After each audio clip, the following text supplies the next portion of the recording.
Ergonomika kognitif adalah salah satu cabang keilmuan di teknik industri yang sedang mengalami kemajuan yang sangat pesat. Pada introduction session ini, kita akan membahas tentang konsep, tentang definisi, aplikasi, serta tren ke depan dari ilmu yang sangat menarik ini. Bersama saya, Budi Hartono dari Teknik Industri Universitas Gadjah Mada.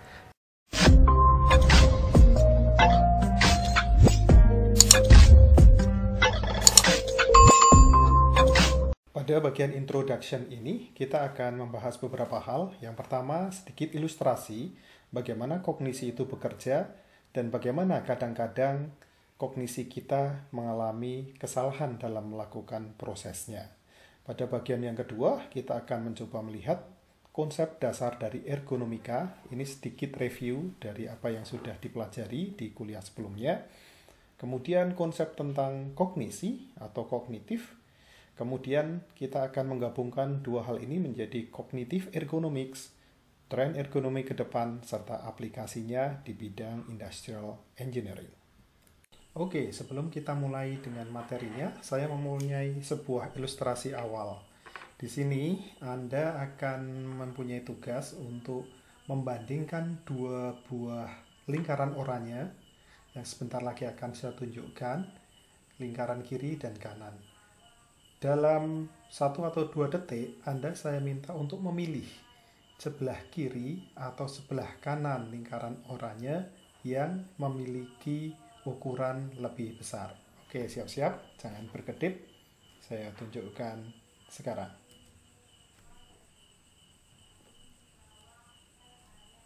Kiri atau kanan? Oke. Nah, Anda sudah memutuskannya?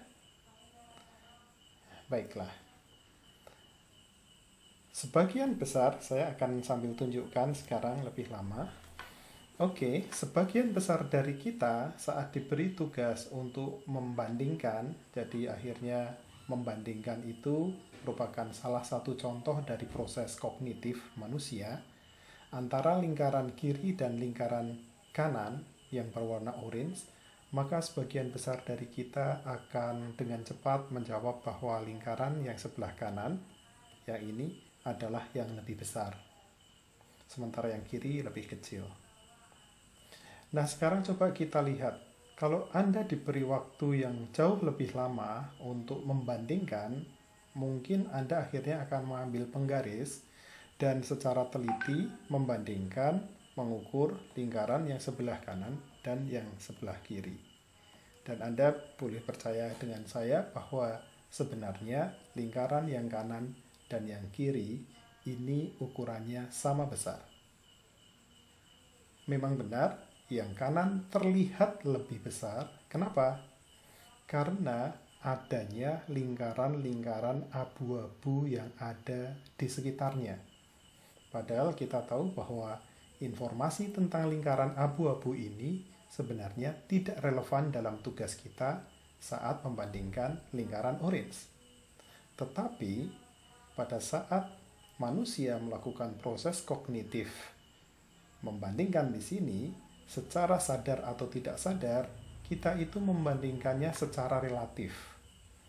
Lingkaran orange yang kanan terlihat lebih besar karena Anda secara relatif membandingkannya dengan lingkaran abu-abu yang kecil-kecil di sekitarnya.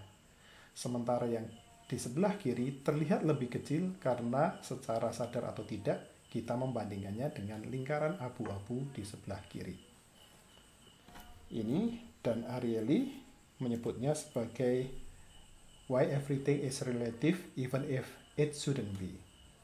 Salah satu ilusi yang sangat terkenal yang disebut sebagai Ebbinghaus illusion. Nah, dari ilustrasi yang sangat sederhana ini, saya setidaknya akan bisa menyampaikan dua hal. Yang pertama,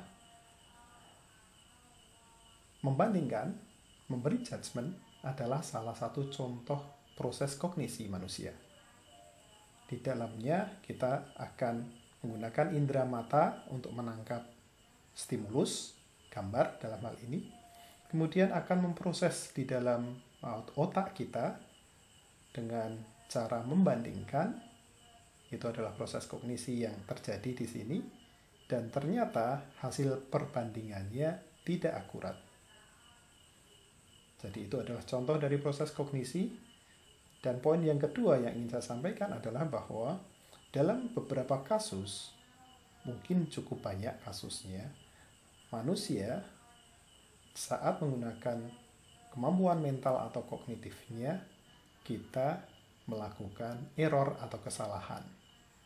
Anda bisa bayangkan, untuk tugas yang sangat sederhana seperti ini, kita sudah melakukan kesalahan. Bagaimana kalau kita membicarakan tugas-tugas yang jauh lebih rumit, yang menggunakan proses kognisi, proses mental, atau proses berpikir. Baiklah, setelah kita mendapatkan sedikit informasi, gambaran tentang apa itu proses kognisi, dan bagaimana kita kok akhirnya kadang-kadang melakukan kesalahan dalam proses kognisi, sekarang kita akan masuk ke beberapa konsep yang penting buat kita. Introduction to Cognitive Ergonomics, tentunya mau nggak mau kita harus merecall kembali. Yang pertama adalah apa itu ergonomika. Ergonomika adalah ilmu tentang ergonomi. Nah, kemudian apa itu ergonomi? Kita akan pelajari sebentar lagi. Salah satu konsep yang paling sederhana saat kita bicara ergonomi adalah konsep yang saya tulis di slide ini. Ergonomi adalah mencocokkan, mengharmoniskan sebuah tugas dengan manusianya. Mencocokkan sebuah tugas dengan manusianya. Fitting the task to the human. Artinya apa?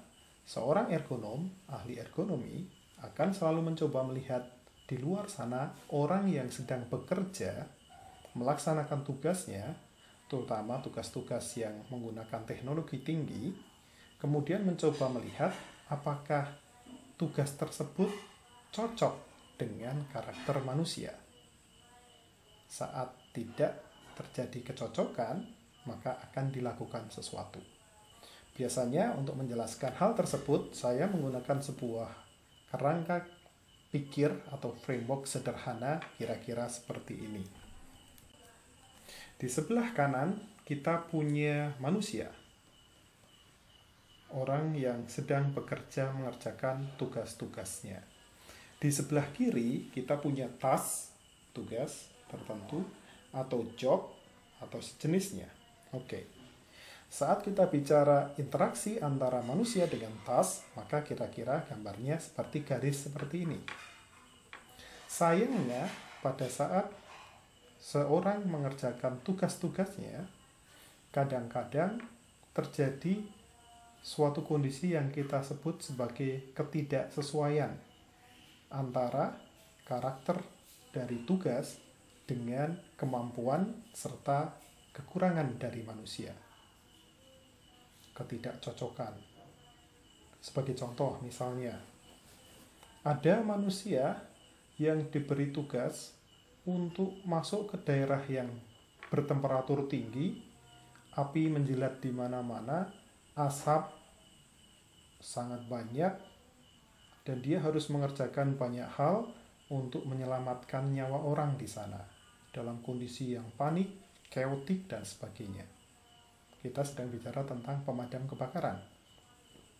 Ini adalah salah satu contoh bagaimana ada manusia yang harus bekerja pada suatu kondisi di mana tugas-tugasnya memiliki karakter yang tidak sesuai atau natural dengan manusia. Kita ambil satu contoh. Manusia itu akan nyaman jika dia bekerja pada kisaran temperatur tertentu. Tidak terlalu dingin, tidak terlalu panas. Itu contohnya. Ya, kita bicara limitasi manusia di sini. Tapi di sisi yang lain, tugasnya memaksa dalam tanda kutip untuk dia bekerja pada temperatur yang sangat tinggi untuk menyelamatkan orang di dalam sana. Ini adalah karakteristik dari tugasnya. Sehingga kita melihat adanya mismatch, ketidaksesuaian, ketidakharmonisan secara alamiah antara apa yang menjadi kemampuan dan keterbatasan manusia dengan karakteristik tugas yang harus dikerjakannya. Artinya, tidak fitting the task to the human. Dari sisi analis ergonomi, jika kita menemukan kondisi seperti ini, maka kita harus menyempurnakan garis ini menjadi sebuah segitiga. Apa sudut yang ketiga di sini? Yang biasa kita sebut sebagai intervensi. Intervensi adalah hal ihwal yang dirancang oleh ergonom untuk membuat agar ketidaksesuaian antara manusia dan tugasnya tadi menjadi sesuai. Itu yang kita sebut intervensi.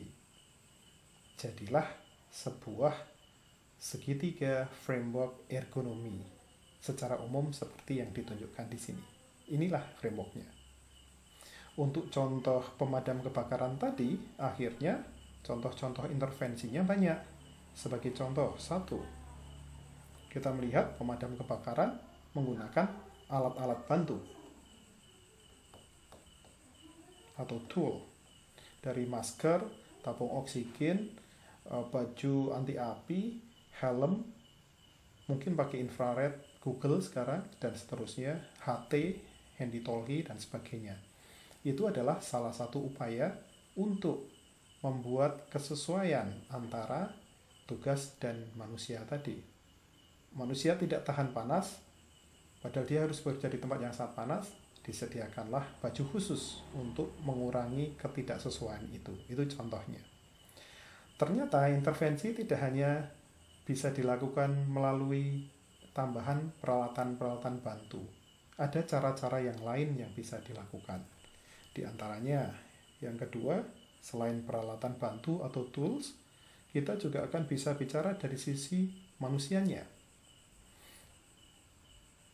Pemadam kebakaran direkrut dengan screening tertentu, dipilih yang fisiknya kuat, dan seterusnya. Jadi kita bicara tentang seleksinya dari sisi human resources. Setelah diseleksi, kita juga akan bicara tentang training. Mereka akan diberi training yang khusus tentang hal-hal seperti ini. Bagaimana menghadapi asap yang seperti itu, dan seterusnya.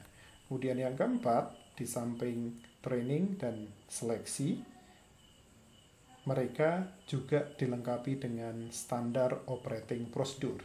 Misalnya, setelah 30 menit berjibaku, mereka harus ditarik keluar. Itu SOP-nya. Apapun yang terjadi, tarik. Kemudian diganti dengan yang lain. Dan seterusnya.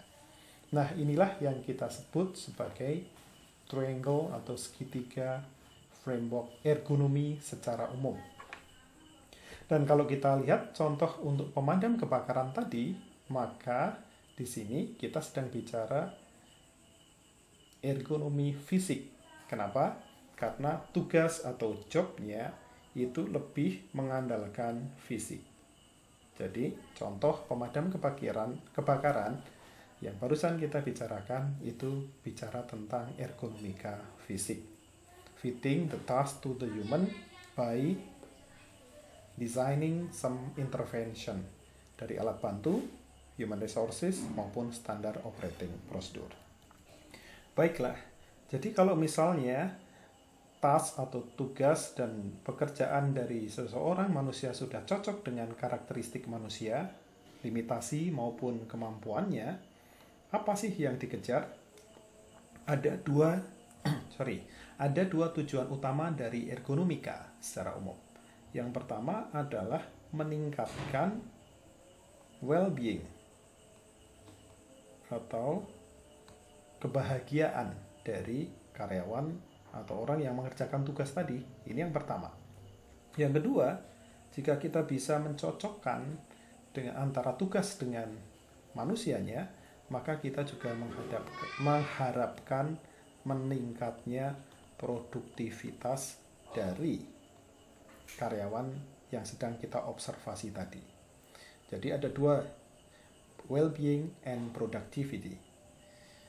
Orang awam mungkin hanya mengasosiasikan ergonomi dengan kenyamanan. Kursi yang nyaman, meja yang ergonomis, meja yang nyaman. Tapi buat kita yang belajar secara serius tentang ergonomi, kita paham betul bahwa yang dimaksud dengan ergonomi punya dua tujuan yang jauh lebih luas dibandingkan dengan nyaman. Nyaman hanya bagian dari well-being. Well-being bisa apapun, bisa banyak hal, tidak hanya nyaman. Dan kita masih punya tujuan kedua, yaitu meningkatkan produktivitas. Nah, kira-kira seperti itulah cara pandang kita sebagai engineer saat melihat ergonomi atau ilmu ergonomi. Nama lain dari ilmu ergonomi adalah Human Factors Engineering. Jadi selalu kita melihat dalam perspektif bahwa ada sebuah sistem, entah sudah existing ataupun sistem yang sedang akan dirancang, di dalamnya ada manusia yang mengerjakan tugas tertentu dengan karakteristik tugas yang sudah ada, kemudian manusianya memiliki kemampuan dan keterbatasan. Sebagai engineer, kita akan mencoba mendeteksi ada atau tidak kesesuaian atau ketidaksesuaian antara task and human tadi.